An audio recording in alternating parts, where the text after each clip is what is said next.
নমস্কাৰ অসম নিউজ এক্সপ্ৰেছলৈ মই শবনম ইয়াসমিনে আপোনালোকক স্বাগতম জনাইছোঁ।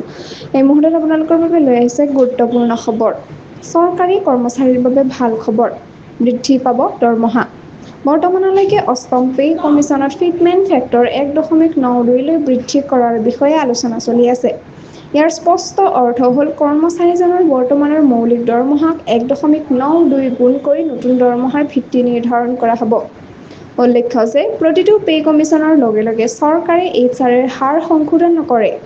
ষষ্ঠ দৰমহা আয়োগত HR-ৰ হাৰ 30%, 20% আৰু 10%লৈ সংশোধন কৰা হৈছিল।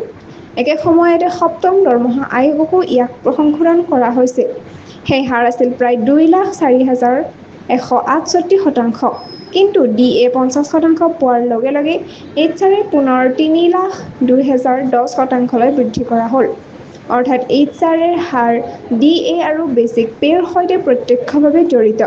গতিকে এইবাৰো চৰকাৰে মৌলিক দৰমহা আৰু DA গাঁথনি অনুসৰি পুনৰবাৰ অষ্টম দৰমহা আয়োগত HR-ৰ হাৰ পুনৰীক্ষণ কৰিব বুলি অনুমান কৰা হৈছে। এনেধৰণৰ খবৰ পাবলৈ অসম নিউজ এক্সপ্ৰেছ চেনেলটো ছাবস্ক্ৰাইব কৰক, লাইক কমেণ্ট শ্বেয়াৰ কৰিবলৈ নাপাহৰিব, লগতে কাষতে থকা বেল আইকনটো দবাবলৈ নাপাহৰিব। ধন্যবাদ।